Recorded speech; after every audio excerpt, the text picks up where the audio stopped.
And ladies and gentlemen, we start immediately. It is my great pleasure to welcome to the podium Mrs. Daniela Kravets. Madam, you have the floor right away. Thank you. Good afternoon. Madam Chair, Excellencies, ladies and gentlemen. It is my honor to present my oral update to the Council during this interactive dialogue on the human rights situation in Eritrea. Since my last update in July 2019, I have continued to monitor the progress made in relation to the 5 benchmarks set out in my previous report. These benchmarks concern 1, progress in rule of law, 2, reforms to the national service, 3, progress in promoting civil liberties, 4, progress in promoting women's rights and gender equality, and 5, improvement in the operating environment for international agencies in Eritrea. Since my last update, I have seen no concrete evidence of progress in any of these areas. While Eritrea has increased its engagement with regional and international actors, this engagement has so far not led to an actual improvement in the human rights situation in the country. A telling sign is that Eritreans continue to flee the country in large numbers. Several recent developments illustrate the lack of progress. Since my last update, the arrest of Christians who worship without government approval have continued. Last year was particularly harsh for non-recognized Christian congregations. According to reports, last August, more than 80 Pentecostal Christians were arrested, the majority of them in Asmara. In my last update, I reported the arrest in May and June of around 200 Christians in separate incidents in Asmara and Keren, primarily women and children who were participating in prayer gatherings. Many of those arrested remain in jail. The Muslim community has also recently been targeted. In late November, security forces arrested at least 20 Muslim men in Mendefera and in neighboring localities. Those arrested included local businessmen, religious teachers, and community leaders. Security forces carried out these arrests days after these communities had celebrated a traditional Muslim holiday. Based on available information, most of these men remain unaccounted for. A concrete step the authorities could take to show progress in human rights is to release all of those arbitrarily detained and to allow persons to practice their faith freely. Church-based organizations have also experienced restrictions. In September, the authorities closed and confiscated 3 secondary schools run by the Catholic Church and 5 schools run by Protestant and Muslim congregations. I had previously reported that last June, the Eritrean authorities seized all health facilities run by the Catholic Church. Additionally, as of this year, the development NGO FinChurch Aid no longer has a presence in Eritrea. It was supporting a program aimed at building teacher capacity, which is now on hold due to lack of necessary support from the authorities and slow implementation. By easing the restrictions for charity and church-based organizations to operate in the country, the authorities would be demonstrating progress. Regarding the national service, the Eritrean authorities have indicated that they will introduce reforms when the economic conditions allow for the creation of jobs for conscripts and for an increase in their salaries.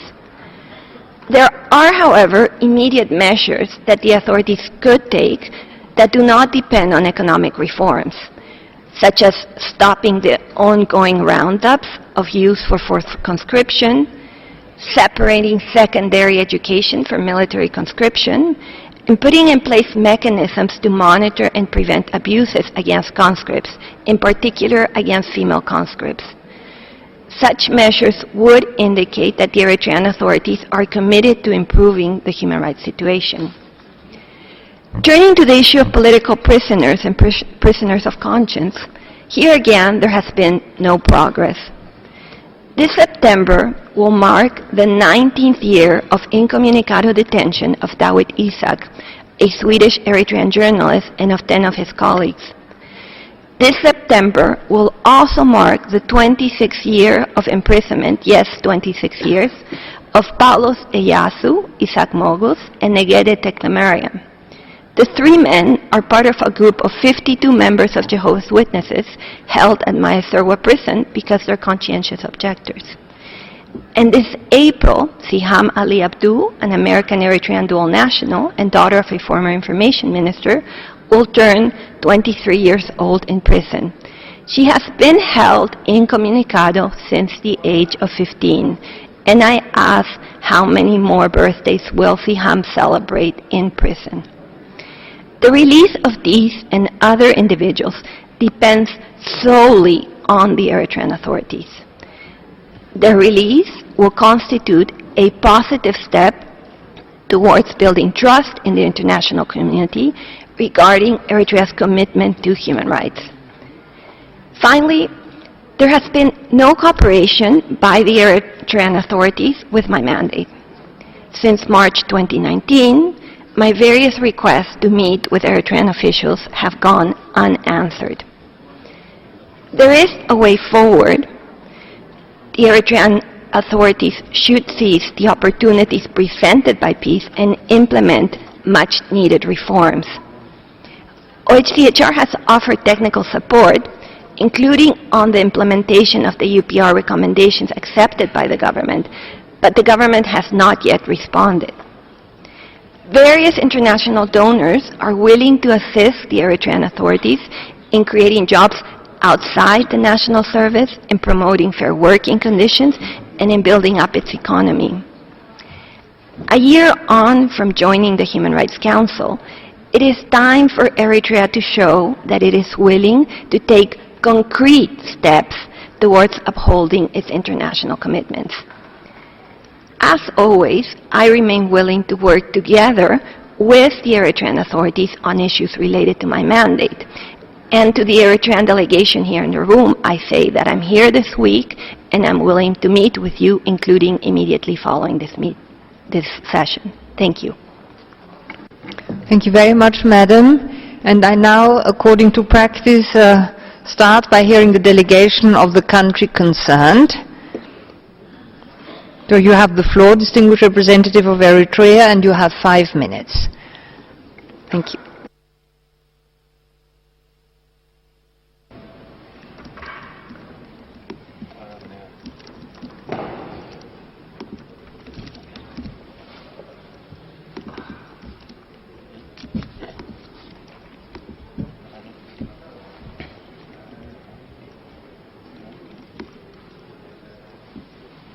Eritrea, would you like to take the floor? Yes. Yes. You have 5 minutes.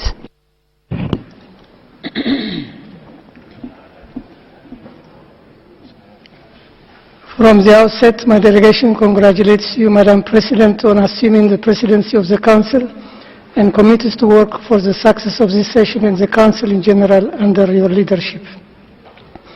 Eritrea's position during this session deserves objective considerations in the context of Eritrea's resilient progress, the emerging transformation of peace and security in the Horn of Africa region, as well as the continuing unfair and unjust treatment that Eritrea faces under the international human rights architecture.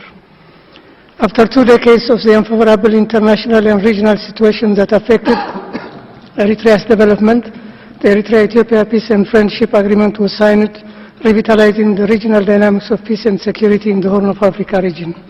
Eritrea's efforts continue to ensure the viability of the peace and create a congenial security environment, both in terms of its relations with Ethiopia as well as other neighbors. Accordingly, efforts are ongoing to establish mechanisms aimed at the harmonization of efforts, complementariness, cooperation, and peaceful coexistence predicated on mutual respect and benefit, and the progress so far is substantial. Moreover, Eritrea's effort is further seen in relation to the extended regional dynamics that incorporates the Red Sea strategy, Nile Basin, Arabian Gulf, and the Gulf of Aden. Madam President, the new dynamics entails policy implications on Eritrea's vital domestic and regional issues. Nonetheless, there is no quick fix, and an objective recognition of Eritrea's context, needs, and ideals of human betterment remains crucial in light of the heavy effects of the unfavorable regional and international situation, as well as the continuing effort required to build viable peace.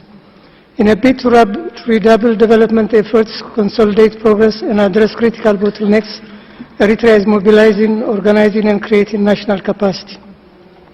The goal is to achieve macroeconomic growth and stability, comprehensive reorganization of institutions, and strengthen the political process of nation building. A development roadmap driven by equal rights and opportunities, sanctioned by national law, and encompassing 11 strategic areas that aim at building a foundation for an all-round development in the coming few years is already initiated. To this end, the successful transitional measures implemented in 2019 are continuing in 2020. Madam President, at multilateral level, dignified engagement and international cooperation predicated on partnerships is being consolidated in various areas, including on human rights.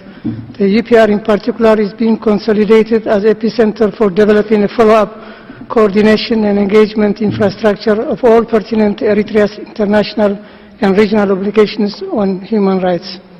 A framework for action and a working document outlining sector responsibilities have been developed to consolidate integrated implementation and mainstreaming of the recommendations into the sector goals, which led to the preparation of respective 2020-2024 sector plans.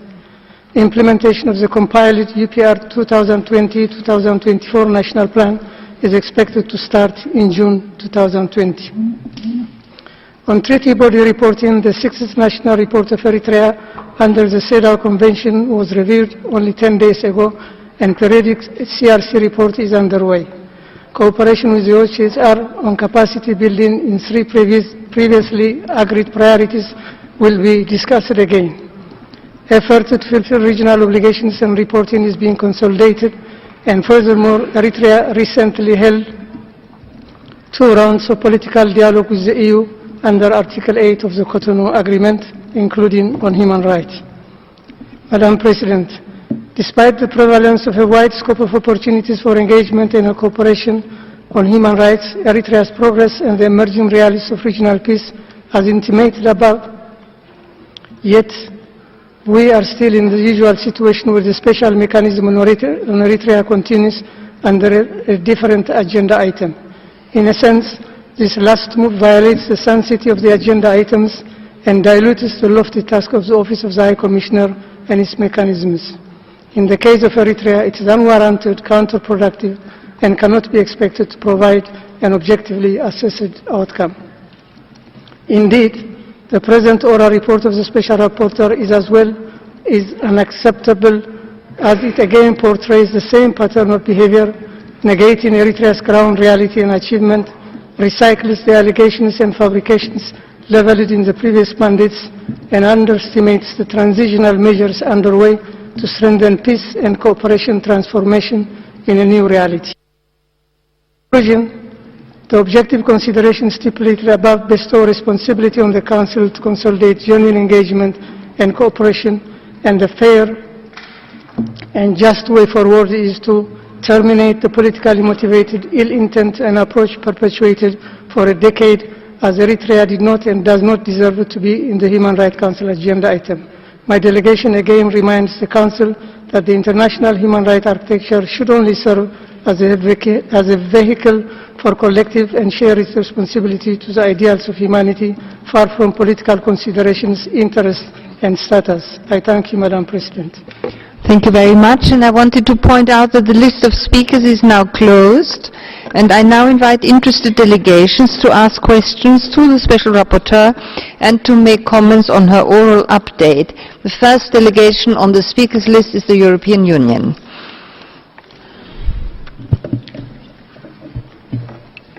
Madam President, the European Union welcomes the continued peace and cooperation process between Eritrea and Ethiopia and neighboring countries, and the effort to promote regional peace and security. Although the peace declaration brought hope, there are no signs that human rights situation has improved. We remain concerned about serious violations, including the indefinite national service, the absence of possibility to opt for alternative civilian service, gender-based violence, and harmful practices against women and girls. The EU remains ready to work with Eritrea to reform national service and respect the legal limit of 18 months. We regret the closure of health facilities run by the religious institutions and the confiscation of their property, exemplifying violation of freedom of religion or belief and the right to health of all, as well as of land and property rights, including those of religious institutions and foreign communities.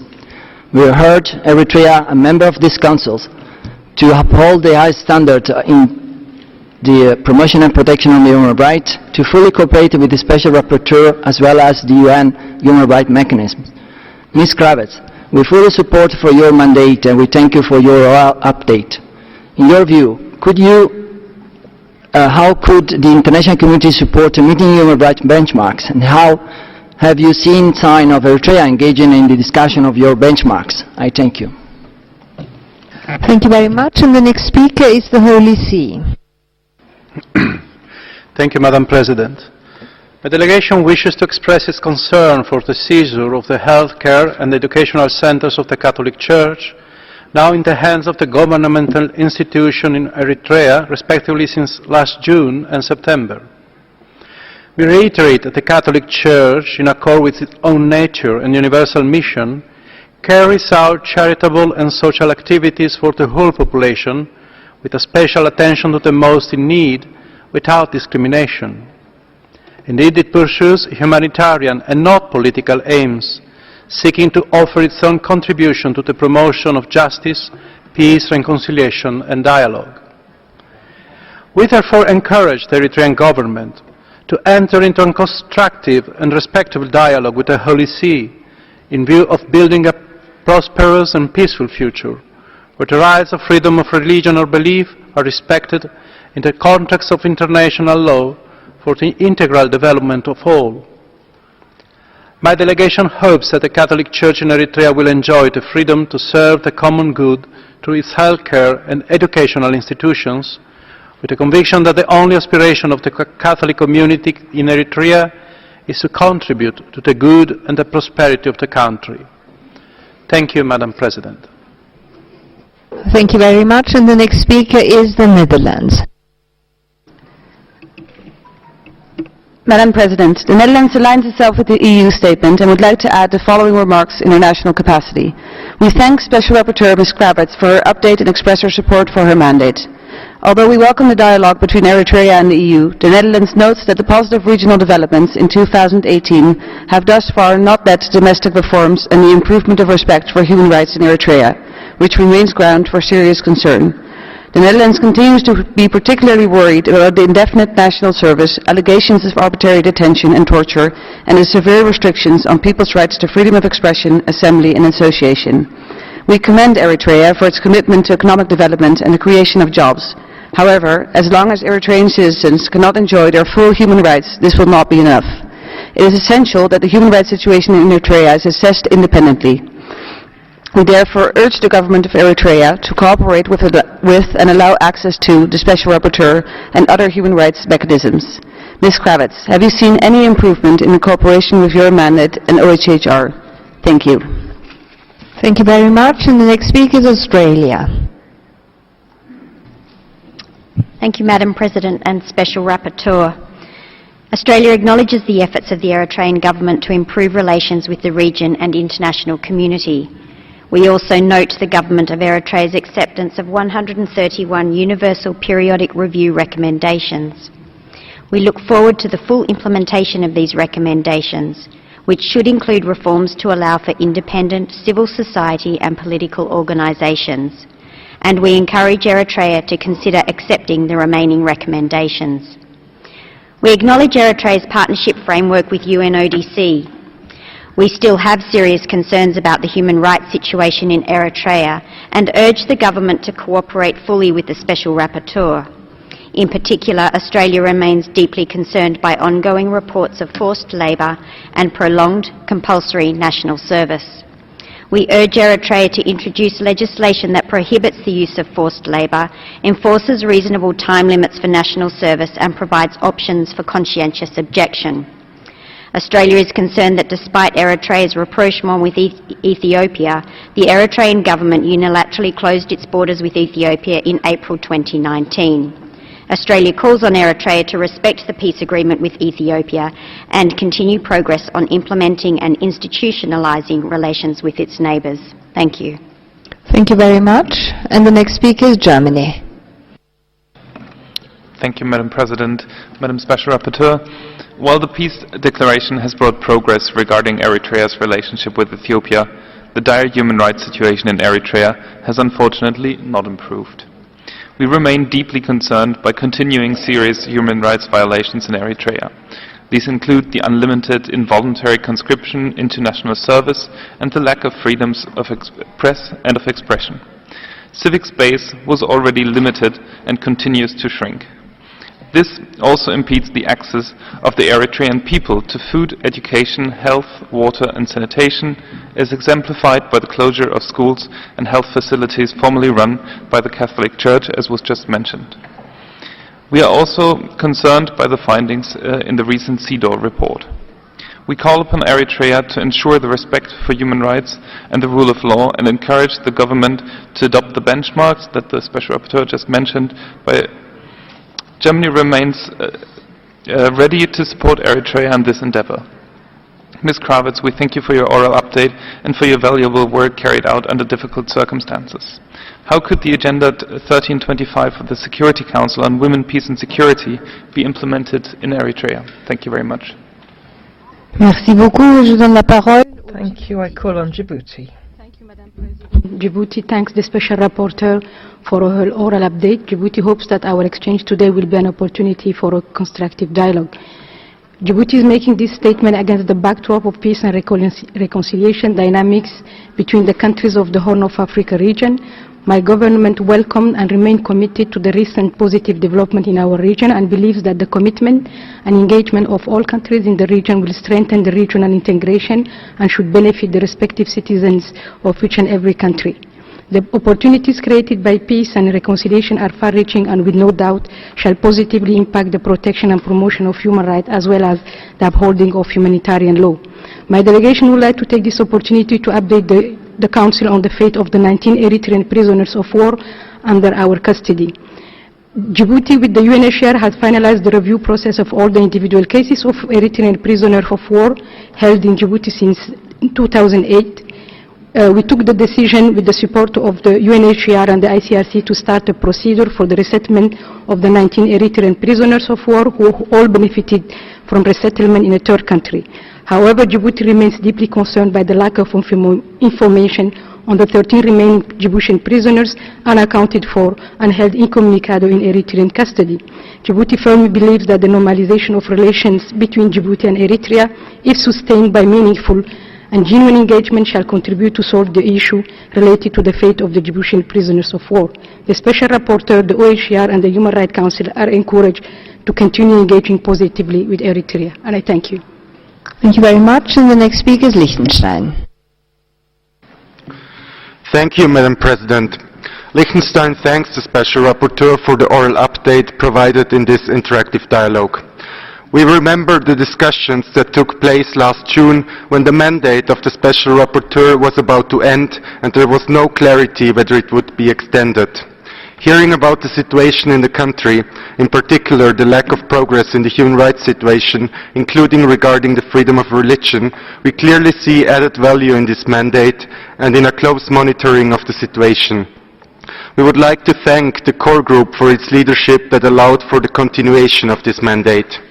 Liechtenstein reiterates its support for the mandate and calls on the government of Eritrea to fully cooperate with the Special Rapporteur, including by granting access to the country. Thank you. Thank you very much. Je donne la parole à la France.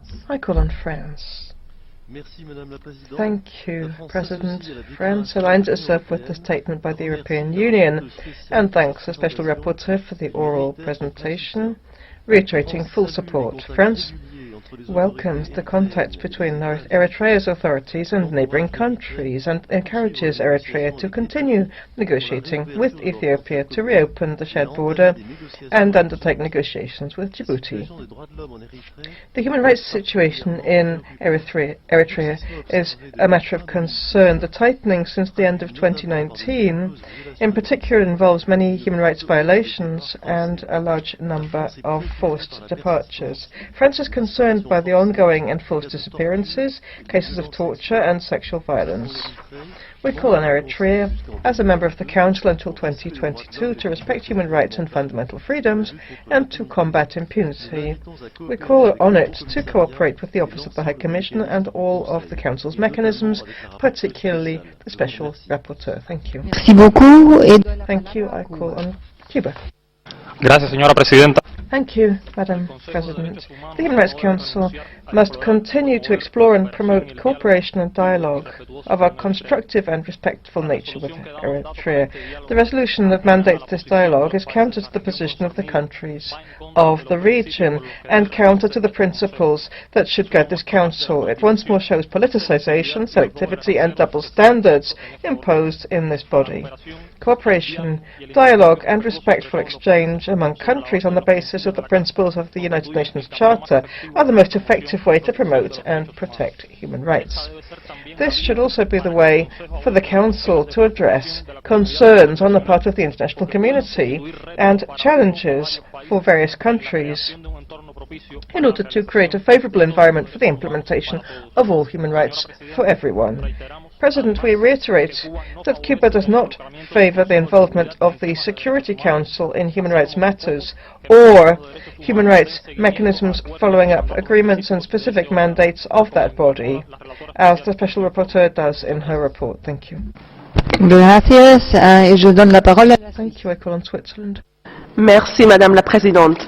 Thank you, President. Switzerland thanks the Special Rapporteur for the report on the human rights situation in Eritrea, which is a concern. Over a year after the peace agreement between Eritrea and Ethiopia, national reforms to improve the human rights situation have not yet been implemented. Tangible measures to reinforce the rule of law and respect for human rights are needed for peace, security and sustainable development. Reports of arbitrary arrests, forced labour, unlimited detentions and enforced disappearances are a concern, as are accounts of restrictions on the right to freedom of opinion and expression and freedom of thought, conscience and religion. As a member of the Human Rights Council, Eritrea is called upon to cooperate fully with it and its mechanisms, including all special rapporteurs, and guarantee them access to its territory. Switzerland congratulates Eritrea on its 6th report to the Committee on the Elimination of Discrimination Against Women and the progress made in that respect. It reiterates its readiness to continue dialogue with Eritrea to improve the human rights situation. Madam Special Rapporteur, how could the international community support Eritrea in its implementation of reforms to improve the human rights situation? Thank you. Thank you. Thank you, Madam President. The Sudan welcomes the Special Rapporteur on the situation of human rights in Eritrea. We thank her for the oral update. The Sudan appreciates the positive steps taken by the government of Eritrea by signing the Declaration of Peace and Friendship with the Federal Republic of Ethiopia, putting an end to 2 decades of conflict. This restores hope to the peoples of the 2 countries and the region in finding peace, stability and prosperity. We appreciate the efforts made by Eritrea to promote its economic situation. We also appreciate the commitment of Eritrea in cooperating with the international community, including OHCHR, especially in the field of technical assistance and capacity building. Madam President, Denmark aligns itself with the statement made by the EU. We thank the Special Rapporteur on the situation on human rights in Eritrea for her oral update. Denmark remains concerned about persistent human rights violations in Eritrea remaining unaddressed. We call upon the government to ensure the respect for the human rights of all its citizens. Denmark equally remains concerned about the ongoing indefinite national service. We encourage Eritrea to work with the EU to reform the national service. The Special Rapporteur's mandate is pivotal in the effort to improve human rights in the country. Denmark therefore urges the government to collaborate with the Special Rapporteur and grant her full access to Eritrea. Finally, a question on how can the international community best support to improve the human rights situation in Eritrea. I thank you. Thank you very much, Ambassador. Next speaker is Myanmar.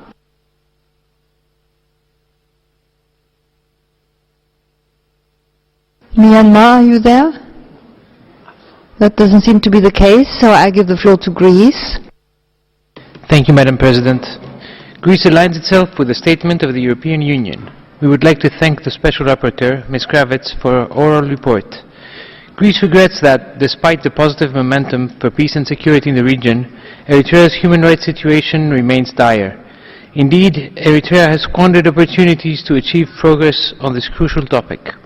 Among these opportunities is Eritrea's election as a member of the Human Rights Council, as it failed to live up to the important responsibilities this role holds, including by granting HRC mandate holders full and unhindered access to its entire territory.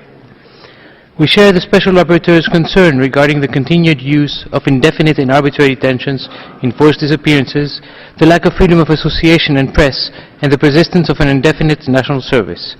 We would like to, once again, stress the necessity for Eritrea to take concrete measures to ensure and guarantee the protection of land and property rights, including those of the foreign communities, diplomatic and consular missions, as well as religious institutions, pursuant to international standards. It is also crucial that Eritrea address its important issues in the fields of the rule of law and improve its justice and law enforcement institutions. Madam Special Rapporteur, we're developing a set of benchmarks towards improving the situation in Eritrea vis-à-vis land and property rights contribute to improving their protection. Thank you. Thank you very much. And the next speaker is the Russian Federation. Госпожа председатель. Madam President, we take this opportunity once more to draw attention to the unacceptable politicization in the Human Rights Council's examination of the human rights situation in certain countries. No state can guarantee a complete absence of human rights violations. To combat their spread, there is a need, above all, for a stable internal system to guarantee that human rights are upheld and respond to violations. A precondition for such a system is a stable peace and sustainable development. These must be ensured as a priority. We welcome Eritrea's authorities' efforts to build good, constructive relationships with neighbors, to foster cooperation in the region and internationally, and to create a country with social protection and strong democratic institutions. We believe that the international community, including the United Nations and its bodies, must assist Eritrea's government in addressing the complex challenges that face the country, including in human rights. This assistance could be provided at the request of the concerned country and with its active participation. To identify a country's needs for technical assistance, we have the Universal Periodic Review. Politically motivated accusations of human rights violations and critical resolutions are unhelpful in this respect. Thank you. Thank you very much. And the next speaker is Venezuela. Thank you very much, President. Venezuela does not support and will oppose initiatives specifically targeting developing countries. All the more when those directives do not enjoy the acceptance of the relevant states. We question that. With these directives, these spaces are being used to instrumentalize this space against sovereign states and not contribute to improving human rights in the field. The UPR has been demonstrated to be the correct mechanism for promoting cooperation in human rights pursuant to a dialogue between equals without politicization. In that vein, Eritrea has cooperated with this council and its mechanisms in its efforts to protect the human rights of its people. The country has had 2 UPR reviews. The community of nations should provide support to ensure the compliance with the recommendations accepted by Eritrea. President, directives against countries violate the principles that respect for integrity, sovereignty and non-interference in domestic affairs of states enshrined in the UN Charter. They should be eradicated from our work. We once again reiterate the key requirement for this Council to comply with its mandate to protect human rights on the basis of genuine dialogue and cooperation with strict adherence to the principle of universality and without calling on coercions, selectiveness, double standards and politicization through the imposition of these directives against countries. Thank you very much. Muchas gracias. And now the floor goes to China. Madam President, China always stands for addressing human rights differences through constructive dialogue and cooperation.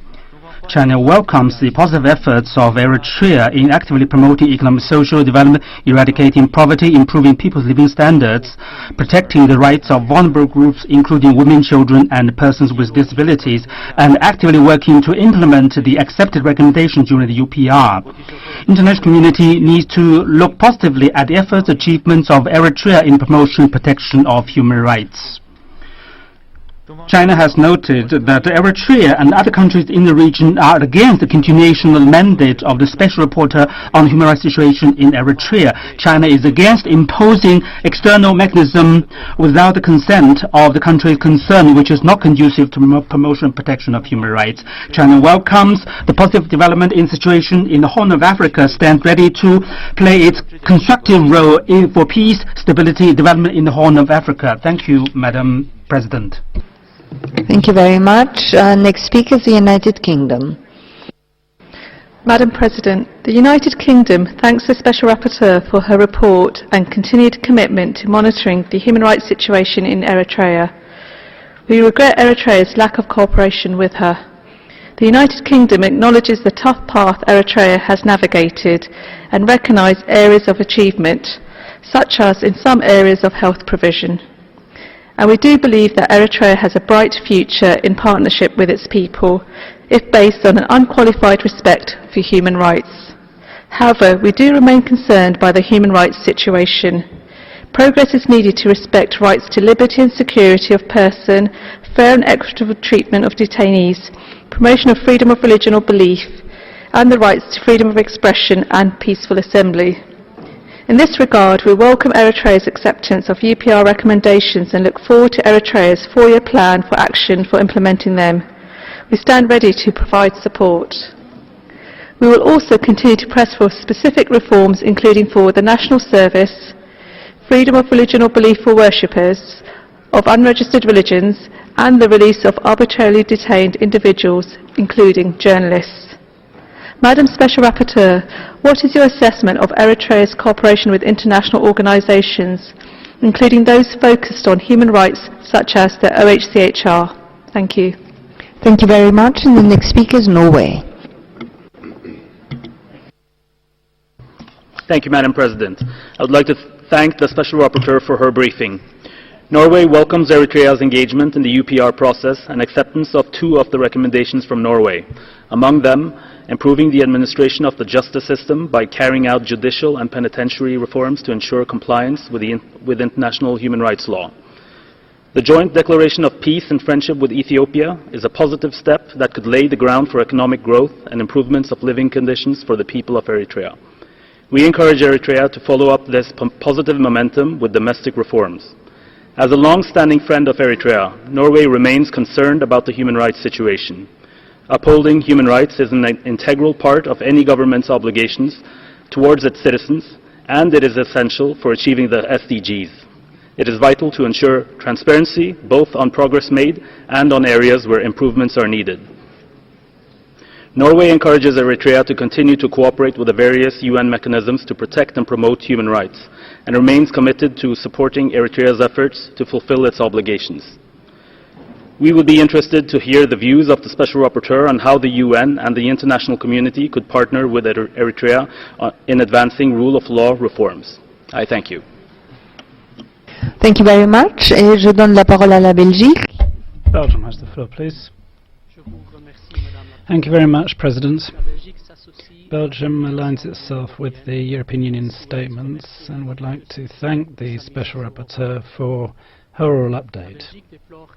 Belgium deplores the fact that despite the peace agreement between Eritrea and Ethiopia, the reduced tensions in the region which have arisen from that haven't meant that the Eritrean authorities have taken the necessary steps in order to improve the human rights situation and roll out the necessary reforms. On the contrary, we observe that repression following the April 2019 situation and that the situation has hardened.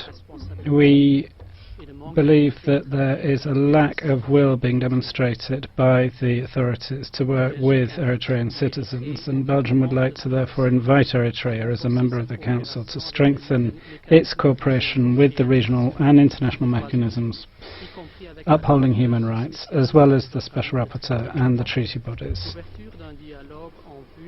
The opening of a dialogue in connection with technical cooperation could aid Eritrea in implementing certain recommendations under its UPR. This might constitute a positive sign.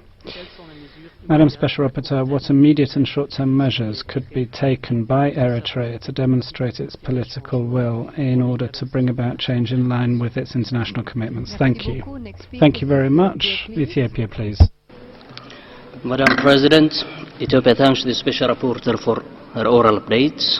Prime Minister Dr. Abiy Ahmed, upon receiving the 2019 Nobel Peace Prize Award, said a bridge of friendship, collaboration and goodwill is built between Ethiopia and Eritrea to last for ages. This noble contribution has laid a path not only for the two countries, but also for countries in the region to further expedite their march towards peace and prosperity. It is apparent that the rapprochement has borne fruits in the sub-region, where further activities are also being undertaken to solidify its reach. The sub-region is now a much different place than what it is used to be. Positive gains being achieved in all aspects, including the improvement of protection and promotion of human rights. Madam President, Ethiopia appreciates the efforts of the Eritrean government to bring about sustainable development and encourage Eritrea to continue its efforts, including the promotion and protection of human rights. We also encourage Eritrea to continue its engagement with regional and international human rights bodies in order to strengthen the promotion, protection and fulfillment of human rights in the country. We also call upon the international community to provide support to Eritrea in its endeavor to fulfill its human rights obligations. I thank you, Madam President. Thank you very much. And I now give the floor to Somalia. Thank you, Madam President. At the outset, I would like to thank the Special Rapporteur on her oral report on Eritrea, as well as the Eritrea's representatives. In Eritrea, there are fasting tracking internal dynamics of development and strengthening of international cooperation, in particular toward establishing safe neighborhood in the Horn of Africa. We commend the Eritrean roadmap established 11 strategic areas and 6 priorities. We also commend the dynamic of transitional measures taken by the Eritrea on 2019-2020 that EU supported. In terms of consolidating the prospect of peace, Eritrea and the region focus on creating viable peace that is irreversible and sustainable, namely Nobel Peace Prize in the region. With all the previous challenges existed in Eritrea, Somalia commends Eritrea's ongoing effort and progress, as well as the atmosphere of confidence and trust predicted on an emerging structure of bilateral arrangements. I thank you, Madam President. Thank you very much, Ambassador. And you were the last speaker on the list. I will now turn to the list of speakers for non-governmental organizations, and the first of these is the International Fellowship for Reconciliation. Thank you, Madam President. A fuller version of this statement will be available on the extranet. The International Fellowship of Reconciliation and our local collaborator, Human Rights Concern Eritrea, thank you, Special Rapporteur, for your oral update. As you said, despite Eritrea now being a member of the Human Rights Council, nothing has changed in the government attitude of denial and complete refusal to engage with your mandate. The peace agreement with Ethiopia has not ended human rights violations. The borders of the country remain closed. The practice of lifelong conscription into the armed forces continues without any demobilization or limit on the time to be served. Conscription is not exclusively for military purposes. Many conscripts are detailed to work in mines, factories, construction sites or farms, with utterly inadequate pay, appalling unsafe conditions and inhumanly long hours of work. We draw this Council attention to the fact that a verdict is expected this Friday, 28th, from the Canadian Supreme Court in the case of the mining company Neptune Resources, who are accused of benefiting from such forced labor. There have been also reports of the EU funding various infrastructure projects without paying full attention to the recommendation in the paragraph 33 of the Special Rapporteur's reports last June. There is no religious freedom. We call upon Eritrea to engage with the mandate. Thank you very much. Time is up. The next speaker is East and Horn of Africa Human Rights Defenders Project, please. Thank you, Madam President. Madam Special Rapporteur, Defenders welcomes your update and reiterates its support to your mandate on Eritrea. Indeed, membership in the Council is not a shield from scrutiny. The lack of tangible domestic steps to address systemic human rights violations committed in the country calls for continued attention. The adoption of Resolution 41/1 under Item 2 is an open arm extended to the country's authorities. We encourage the government of Eritrea to seize this avenue to fulfill its membership obligation by cooperating with the special procedures mandate holders. The benchmarks for progress form the basis of such engagement. We welcome Eritrea's decision to submit its first ever report to the African Commission on Human and People's Rights, urge the government of Eritrea to implement the 72 recommendations formulated by the Commission, as meaningful reforms remain still elusive. We also welcome the human rights dialogue that took place recently with the CEDAW committee. It's never too late to change course. Eritrea should do so without waiting for the next Council session. I thank you. Thank you very much. And the next organization is Christian Solidarity Worldwide. Thank you, Madam President. CSW thanks the Special Rapporteur on the situation of human rights in Eritrea for her important work. Despite improved relations with its neighbours, Eritrea's human rights crisis remains acute. Thousands remain in inhumane conditions and civilians continue to flee daily in their hundreds. We are deeply concerned by the arrest of at least 21 Eritrean Muslims from Mendafara, Adekwala and nearby villages in November 2019. No reason was given for their arrests and their whereabouts remain unknown. During 2019, CSW received news of deaths of 2 Christian men in Dalak and Myswara prisons who left families with 4 and 3 children respectively. We remain concerned by the continued arrests of Christians. For example, in August 2019, Eritrea security officials detained 80 Christians from Gadaif in Asmara. The ongoing detention of the legitimate patriarch of the Eritrean Orthodox Church, Abune Antonius, is equally worrying, as are official efforts to defame him. Patriarch Antonius has been under house arrest since January 2007 after being removed from office in 2006 in violation of canon law. Aged 92, the Patriarch is severely diabetic and suffers from high blood pressure worsened by privations. We continue to call for the Patriarch's immediate unconditional release and reinstatement. We also urge the immediate release without precondition of all prisoners of conscience, including those detained on account of their religion or belief. We also call for the renewed international efforts towards the creation of judicial mechanisms to hold identified perpetrators accountable. Thank you. Thank you very much. And the next organization is Civicus. Thank you, Madam President.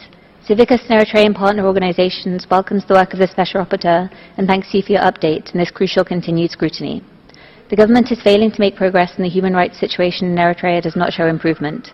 There have been repeated reports of arrests and rights abuses since the Special Rapporteur's last report. On the 4th of February, a conscripted man was shot while trying to escape from illegal detention. This took place in the context of the country's indefinite military conscription policy and the notorious shoot-to-kill practice. The government continues to restrict the press. News outlets shuttered in 2001 remain so, and their 10 journalists remain in detention with no trial in sight. The government still operates a ban on independent press and NGOs. These concerns are exacerbated by the continued refusal by the Eritrean government to cooperate with the Special Rapporteur. Lack of access granted and lack of political will to address the human rights situation makes it increasingly clear that the only available access to justice for human rights violations suffered in Eritrea is at the international level, and we urge the UN to use all available mechanisms to ensure such accountability can be secured. Eritrea is a member of this Council. It is imperative that it upholds its membership obligations, including by cooperating with the Special Rapporteur. We urge the government to review its policies and practices, including by ending the practice of conscripting youth into the army, unconditionally releasing political prisoners, guaranteeing fundamental rights, and allowing space for dissenting views on Eritrea's governance to be freely expressed. We thank you. Thank you very much. And this was the last speaker on the list. I will now give the floor back to Mrs. Kravitz for her concluding remarks. Thank you, Madam Chair. And thank you to the delegations for your remarks and also for your questions. Turning first to the question on religious freedoms that was posed by various delegations. As I mentioned in my main remarks, this has been a primary concern during the course of this mandate. As I indicated, the arrest of Christians from non-recognized groups has continued. Just last year, there were reports in total of several hundred Christians that were arrested from non-recognized groups. And I have also received reports of Christians who are in prison being subjected to forced labor and inhumane conditions. In addition to that, as I have already mentioned, the issue of church-based organizations not being allowed to continue the provision of health services and education services is particularly concerning, and other speakers have already, who've taken the floor, have already addressed that issue. And finally, in relation to religious freedoms, I wish to note and highlight the plight of the 52 Jehovah's Witnesses who remain in detention, many of them for more than 10 years, and I referred specifically to 3 who have been in detention now for over 25 years. On the issue of cooperation with my mandate, as I indicated, there has been no progress. I had one meeting with the delegates from the Eritrean delegation who are present today, in the margins of the Human Rights Council session in March of 2019, and since then my various requests for meetings have gone unanswered. So I have been unable to continue the discussion that we started in March, and as I indicated, I am more than willing to make time this week. I'm here until Friday to meet with the Eritrean delegation. On the issue of cooperation with OHCHR, I understand there's going to be a presentation tomorrow by High Commissioner Bachelet, and among other issues, she will be addressing this issue directly. It is my understanding that OHCHR stands ready to provide technical support. They sent a letter addressing specific priority areas identified by the government in 2017, and also offering to provide support in relation to the implementation of the UPR recommendations that have been accepted by the government. But since 2017, to my knowledge, there's been no response and no reaction from the Eritrean authorities with respect to this offer for support from OHCHR. In relation to Eritrea's engagement with the benchmarks that are set out in my report, earlier this year I sent a letter essentially a request for information to the Eritrean authorities in relation to each one of these benchmarks, and the letter contained a list of questions. I'm still waiting for a response in relation to the issues raised in my letter. The purpose of this letter is to be able to reflect the position of the Eritrean authorities in relation to these benchmarks in the report that I will be submitting to the Council in the next session. So it is important for me to receive that input, but so far there's been no reaction. Several speakers inquired about how best to support the Eritrean authorities moving forward, both in human rights and in development. I agree with the chair of the Eritrean delegation that there's no quick fix. I also agree with the remark made by the chair of the Eritrean delegation that it's necessary to build a foundation for development. An aspect that is missing in terms of development in Eritrea is data. The last health and population survey that was conducted dates from 2010, and in 10 years there's been no updated survey that's been conducted. This survey and support by international donors in conducting this survey would be a first important step in obtaining critical data for programming in health, education, and also in basic services for the population, and in access for children to nutrition and to basic services. So this is one way the international community could support the Eritrean authorities in moving forward with their development agenda.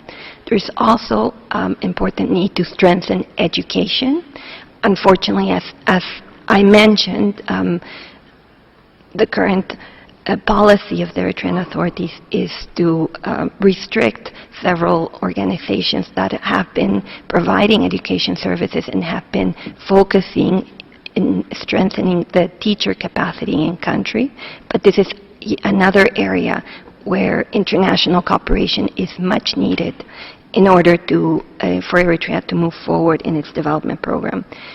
And finally, strengthening rule of law is also important, and this can be achieved, for example, by supporting education programs, a formation of a school of law, and a professionalization of judges in the country. One thing I wanted to mention in relation to the benchmarks that are set out in my report is that I'm currently working not only on indicators showing where the benchmarks are not being met, but also on a roadmap in relation to each of these benchmarks in order to set out concrete ideas and measures that could be taken both by the authorities but also by international partners and international organizations that are willing to support the authorities in implementing these benchmarks. And this is something that I'm working on and will be discussed further in my report. And one of the areas that I am working on in this respect is on the implementation of UN Security Council Resolution 1325, which calls for gender mainstreaming in relation to peace and security. And the ultimate goal of this resolution is to achieve gender equality, and in one way to achieve that is for the international community to increase support for gender sensitivity training in Eritrea and the support for programming on gender mainstreaming in Eritrea as well. But these are issues that I will develop in more detail in my report, which is due in the next session. I think I will leave it there for the question. Thank you. Well, then, I thank you very much. This brings us to the end of this interactive dialogue, and I wish to thank you very much for your presence here today, Mrs. Kravets, and for all you're doing for this mandate. And this also brings us to the end of this meeting today.